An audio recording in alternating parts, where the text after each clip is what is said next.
Policia e Tiranës ka ndërmarrë masat e nevojshme për garantimin e rendit publik në tubimin që do të zhvillohet ditën e sotme në orën 18:00 përpara kryeministrisë. Në këtë kuadër të protestës do të ketë kufizime televizjes në disa akse rrugore. Në këto momente do të lidhemi me gazetaren Gjensila Kodra për më shumë informacione rreth masave të policisë. Gjensila, përshëndetje. Të përshëndes, Gjempueli, në fakt janë rreth 1500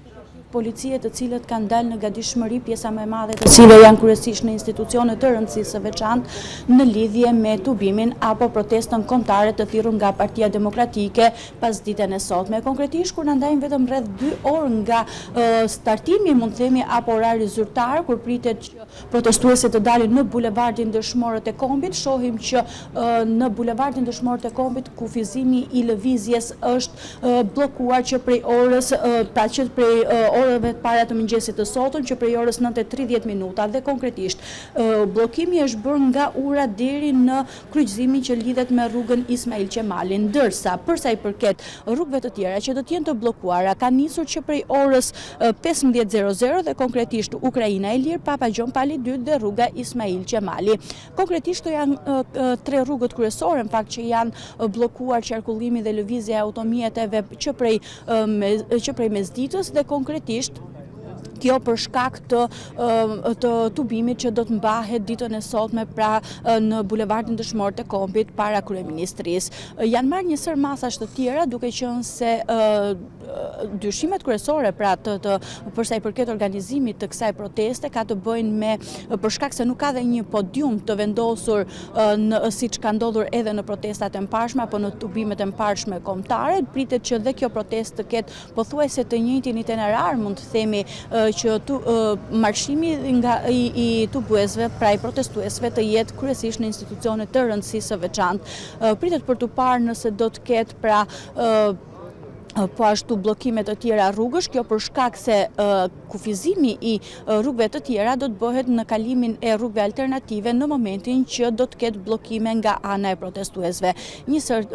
masash të tjera janë marrë kryesisht ato të autobotëve me ujë, po njëkohësisht forcat e Gardës së Republikës, të cilët qëndrojnë në pjesën e sipërme pranë në taracën e kryeministrisë, dyert e këtij institucioni të kësaj godine që janë të bllokuara dhe të izoluara. Ndërkohë, për sa i përket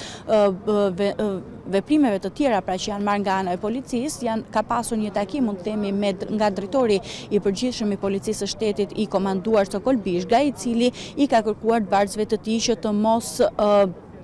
provokohen nga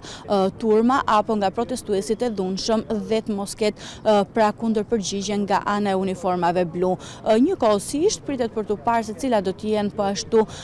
hapat e radhës, mund të themi, nëse ky marshim ka të bëjë po ashtu edhe me institucionet e tjera, siç ishte Policia e Shtetit në protestën e mëparshme pra kombëtare, siç ishte Policia e Shtetit, po njëkohësisht siç ishte edhe mund të themi pika finale, mund të themi, në vilën 31 apo ish vila e diktatorit Enver Hoxha. Pikërisht edhe në këtë aks rrugor janë marrë një sër masash nga ana e policisë, ku forcat të rendit kanë qëndruar në gatishmëri kryesisht në këto institucione, duke marrë shkak në fakt nga tensionet apo nga aktet e dhunës dhe hedhja e molotove që u bë në protestën e mëparshme. Po njëkohësisht janë shtuar kamerat e sigurisë për gjatë gjithë bulevardit, por edhe kryesisht në ato zona që mendohet apo kryqëzime që mendohet se qytetarët apo protestuesit mund të shkojnë dhe mund të spostohen gjatë marshimit apo gjatë këtij tubimi, dhe pikërisht janë kamera me rezolucion tepër të lartë, ndërsa agjentët e policisë kryesisht ata të krimeve të rënda apo agjentë të cilët janë civil vijojnë të mbajnë të monitoruar edhe persona që më parë apo që më herët janë arrestuar në protestat e mëparshme dhe kanë kryer akte dhune. A kemi, Gjensila, një numër të uniformave blu që do të jenë pjesëmarrës në këtë protestë dhe krahasuar me protestat e tjera të Partisë Demokratike, si janë masat e sigurisë bazuar në informacionin që zotron? A ka më shumë masa sigurie? A janë të ngjashme me protestat e tjera? Çfarë mund të na thuash për këtë? Në fakt, Çenkuela, nëse do t'i referohemi një numëri të forcave të rendit apo të policisë së shtetit të cilët kanë dalë nga dishmëri, thuajse është e ngjashme me të paktën 3 protestat e fundit kombëtare. Janë rreth 1500 efektiv, të cilët qëndrojnë në gatishmëri kryesisht, një pjesë e mirë e tyre në godinën e kryeministrisë, aty ku pritet të nisë edhe startimi, mund të themi, i protestës, edhe pse nuk ka një podium të vendosur pra nga organizatorët e protestës dhe nga organizatorët e Partisë Demokratike. Në fakt, pritet për t'u parë se nëse do të ketë thjesht thirrje pra nga personat të cilët janë pjesë e kësaj proteste, siç ka ndodhur edhe në protestën e mëparshme, ndërsa për sa i përket planit janë thuajse të njëjta me përjashtim të protestës së fundit që ishte ajo, apo tubimit të fundit që ishte ajo e një formë marshimi, mund të themi thuajse në institucionet kryesore dhe në disa rrugë të Tiranës, fillimisht ku u pozicionuan